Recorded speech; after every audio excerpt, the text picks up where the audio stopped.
Population around 15,000 people, smaller than most stadiums they'll play in. And yet, against every odd, the Cook Islands just booked their ticket to the 2026 Rugby League World Cup.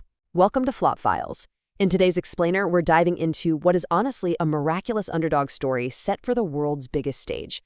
We're looking at a tiny island nation that just achieved the seemingly impossible, all fueled by this undeniable passion for a game that literally runs deep in their veins.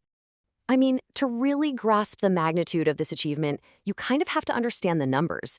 15,000. That is the entire population of the Cook Islands. In the world of international sports, you've got nations with millions or even hundreds of millions of people that struggle to put together a team capable of qualifying for a World Cup. Yet, this beautiful, tiny dot in the Pacific Ocean has somehow managed to forge a squad of elite athletes ready to take on the absolute giants of rugby league. The sheer scale of the contrast here is just staggering.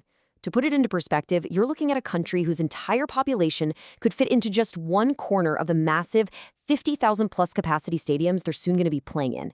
It's a literal David versus Goliath scenario. The guys out there on the pitch are going to be carrying the hopes of a nation that is completely dwarfed by the very venues hosting them. But, as you'll see, what they lack in numbers, they absolutely make up for in spirit. Section 1. Introducing the Aitu. Small nation, massive passion. So, to understand how they even got here, we really have to look at the heart of this team. In the Cook Islands, rugby league isn't just some popular pastime. It's literally the officially recognized national sport. For the men's team, known as the Aitu, and the women's team, the Moana, playing isn't just a game. Research into Pacific athlete migration actually shows that for these players, many of whom play over in Australia or New Zealand, stepping onto that field is a vital continuation and a celebration of their culture and identity abroad. They identify with their culture first and foremost, and that cultural strength, that's the very foundation of their sporting excellence. Section 2. A history of heartbreak. Now, the journey to the 2026 World Cup hasn't exactly been a fairy tale. It's actually been paved with some severe heartbreak. The Cook Islands have been on the world stage before, sure, but in the 2000s, 2013, and most recently the 2022 World Cups, the Aitu has suffered these brutal group stage exits. In fact, they have never won a match at the group stage of a World Cup.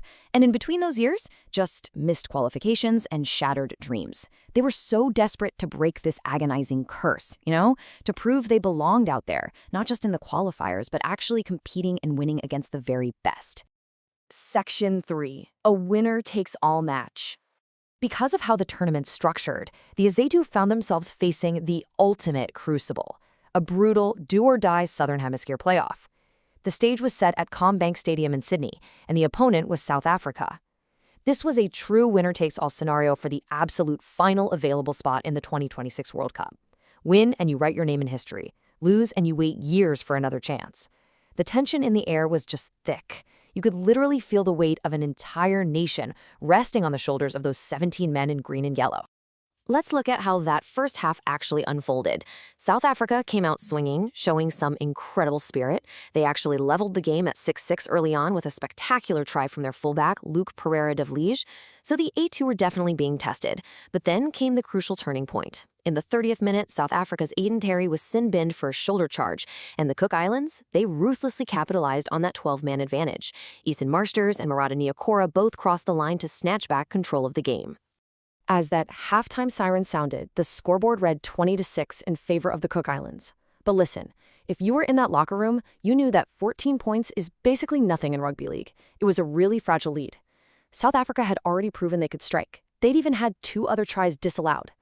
The game was absolutely still hanging in the balance, and honestly, the ghosts of their past campaigns were definitely lurking in the background. Could the Atua hold on, or would they collapse under the immense pressure of their own history? Well, if you're enjoying this explainer, subscribe to Flop Files and share this explainer with a sports fan. We uncover the stories behind the world's greatest sporting moments and biggest comebacks. All right, let's get back into that locker room. The Atua had exactly 40 minutes to either secure their legacy or face another devastating heartbreak. Section 4. The second half explosion. So South Africa desperately tried to claw their way back early in the second half. But then, the Aitu decided to completely rewrite the script, and they unleashed an absolute masterclass. In the 51st minute, KL Iro sparked the onslaught by finishing off this incredible long-range try. And that single moment, it just broke the dam. The floodgates completely opened.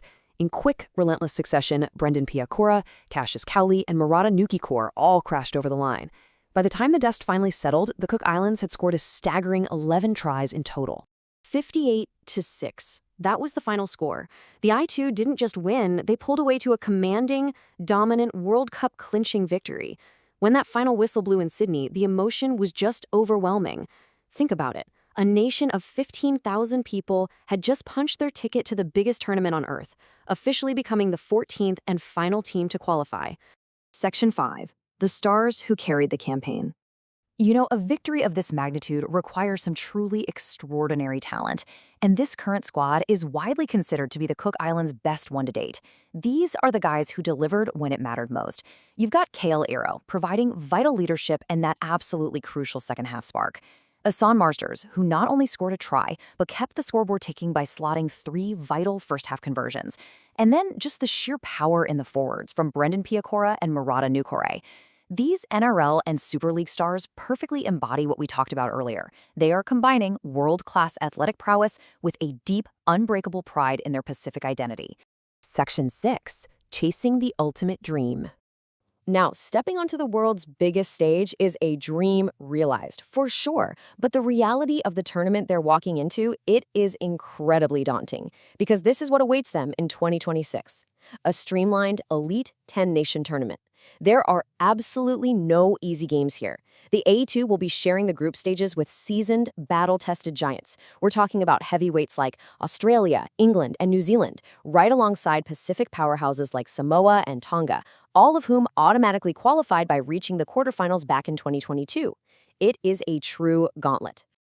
But there is a distinct glimmer of hope here. The 2026 tournament is going to be hosted across Australia and Papua New Guinea. For the Cook Islands, this means they're essentially playing on home turf in the Pacific region. The climate, the time zones, and maybe most importantly, the massive local populations of Pacific Islanders in those host cities, that's going to provide a powerful, undeniable home region advantage. The crowds are going to be electric, and the Aitu will absolutely feed off that energy. Section 7. Can they break the curse? So they've got the talent, they've got the heart, and they're going to have that regional crowd right behind them. But history is a really heavy burden to shed. Will this golden generation of Cook Islands talent finally break their group stage curse? Can they secure that elusive first-ever World Cup group stage victory and just shock the world? The stage is set, and the anticipation for the fall of 2026 is already building. 15,000 people, one winner-takes-all match, and a team that refused to let their size define their ambition. The Cook Islands have never won a match at the group stage of a World Cup. But simply being there in 2026 is already history in the making. Thanks for watching Flop Files.